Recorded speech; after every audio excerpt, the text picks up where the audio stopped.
কারো কারো কথা শুনে মনে হয় যে তারা 10 বছর থাকতে এসেছেন। তারা যত রকম সংস্কার প্রয়োজন বাংলাদেশে, যেগুলো হাসানুজ্জামান সাহেব করেছেন, সব সংস্কার শেষ করে যদি 10, 15, 20 বছর লাগে তারপরে যাবে। সর্বাধুনিক প্রযুক্তি ও সেরা মানের উপাদানে তৈরি আরএফএল চেয়ার, ক্ষমতার নয় সমতার চেয়ার।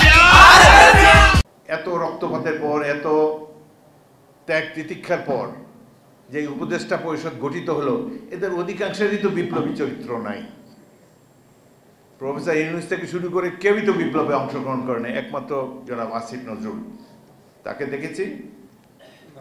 এই কারাভোগ করেছেন আদিলুর রহমান খান।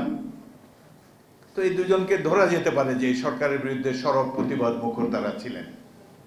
তো বাকিদের মধ্যে অনেকে তো 11 সরকারে ছিলেন, সর্বশেষ একজন রাষ্ট্রদূত ছিলেন, এই শেখ হাসিনার রাষ্ট্রদূত ছিলেন, এখন উপদেষ্টা পরিষদে আছেন। এদের মধ্যে কেউ কেউ চায় যে আওয়ামী লীগকে আবার গঠন করা হোক, সুন্দর তাদের সুযোগ দেওয়া হোক। হাসানুজ্জামান সাহেব যেটা বলেছেন আওয়ামী লীগের ভবিষ্যৎ সম্পর্কে, অন্যান্য বক্তারাও বলেছেন, যারা এই দেশে গণতন্ত্রকে স্বাধীনতার অব্যবহিত পরে নির্বাসনে পাঠিয়েছেন, যারা প্রত্যেকটি রাজনৈতিক দলকে নিষিদ্ধ করেছেন, যারা হেলিকপ্টার থেকে গুলি করে 32 জন শিশু হত্যা করেছে, যারা রাজপথের সাধারণ মানুষকে খড়কুটার মতো গুলি করে উড়িয়ে দিয়েছেন, যাদের কারণে ভারতীয় সেনাবাহিনীর সদস্যরা বাংলাদেশে অবাধ বিচরণ করেছে, তাদের কেউ কেউ ক্যান্টনমেন্টে আশ্রয় নিয়েছে 5ই আগস্টের পরে, তাদেরকে সেফ প্যাসেজ ফিরিয়ে দেওয়া হয়েছে। এইভাবে দেশের জনগণের জন্য অবমাননাকর এত কর্মকাণ্ড যে রাজনৈতিক দলগুলো, সেই আওয়ামী লীগের বাংলাদেশে রাজনীতি করার কোনো অধিকার নাই বলে আমরা মনে করি। আরেকটি কথা হলো, আমাদের একটা বুদ্ধিজীবী শ্রেণী আছে, তারা আমাদেরকে জুজুর ভয় দেখাতো, আওয়ামী লীগের বিরুদ্ধে বেশি কিছু করলে ভারতীয় বাহিনী এসে পড়বে।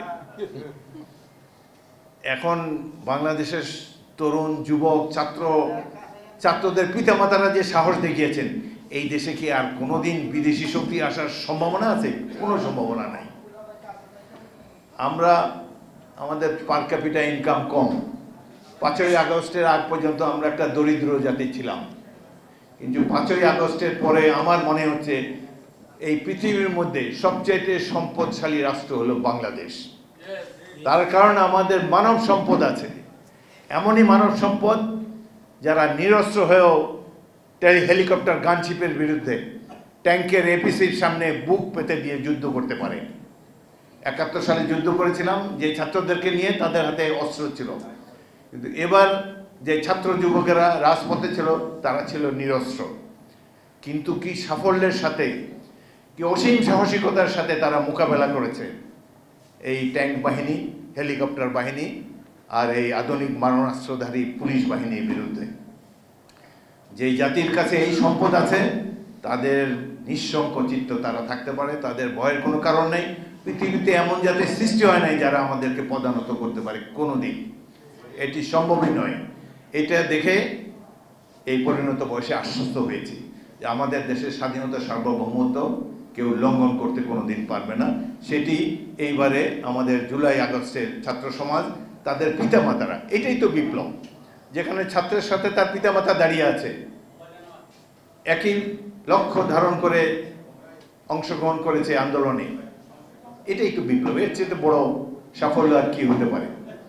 এখন আশা করব যে এই বিপ্লবের পর বা অভ্যুত্থানের পর যেই উপদেষ্টা পরিষদ গঠিত হয়েছে, তারা যেন আগের সরকারগুলোর মতো বিহেভ না করেন। কারো কারো কথা শুনে মনে হয় যে তারা 10 বছর থাকতে এসেছেন। তারা যত রকম সংস্কার প্রয়োজন বাংলাদেশে, যেগুলো হাসানুজ্জামান সাহেব করেছেন, সব সংস্কার শেষ করে যদি 10, 15, 20 বছর লাগে তারপরে যাবে। তারা বাংলাদেশের সাধারণ মানুষকে হয়তো ধারণা করেছেন যে এদের তো পিএইচডি ডিগ্রি নাই, এরা কিভাবে রাষ্ট্রকে ভালোভাবে সংস্কার করবে, তারা কিভাবে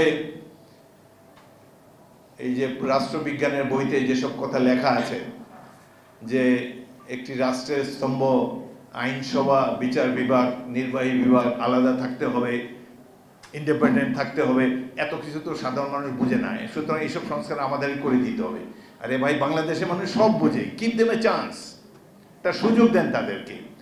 রাজনীতিবিদরা এদের একটা বড় অংশ দুর্নীতিবাজ, কোনো সন্দেহ নাই। কিন্তু কয়েকটা নির্বাচন হলে পরিশীলিত হয়ে যাবে, তারা ছাঁকনির মতো দুর্বৃত্তরা বেরিয়ে যাবে, খাঁটি মানুষরা সামনে উঠে আসবে। Give them that chance, give them that opportunity. এই সুযোগই যদি তাদেরকে না দেন, তাহলে কিভাবে? এই যে 3-4টে নির্বাচন হযরত শেখ হাসিনা করে গেল, এটা কি নির্বাচন? এগুলাতে কি পেয়েছি আমরা? এইভাবে জনগণের সাথে প্রতারণা বিশ্বে কোনো সরকার করে নাই তার নিজ জনগণের সাথে। কিভাবে ব্যাংক ব্যবস্থাকে ধ্বংস করে দিয়ে গিয়েছে, কিভাবে পুলিশ বাহিনীকে একটা দুর্বৃত্ত বাহিনীতে পরিণত করে দিয়েছে। 5ই আগস্টের পর কারা ক্যান্টনমেন্টে আশ্রয় নিয়েছে? 487 জন পুলিশ অফিসার সেখানে আশ্রয় নিয়েছে। এটা তো সবই দুর্বৃত্ত, খুনি, মানুষ খুন করেছে বলেই তো তারা ক্যান্টনমেন্টে আশ্রয় নিয়েছে। এই সেনাবাহিনী একটা ভুল কাজ করেছে এই দুর্বৃত্তদেরকে ক্যান্টনমেন্টে আশ্রয় দিয়ে।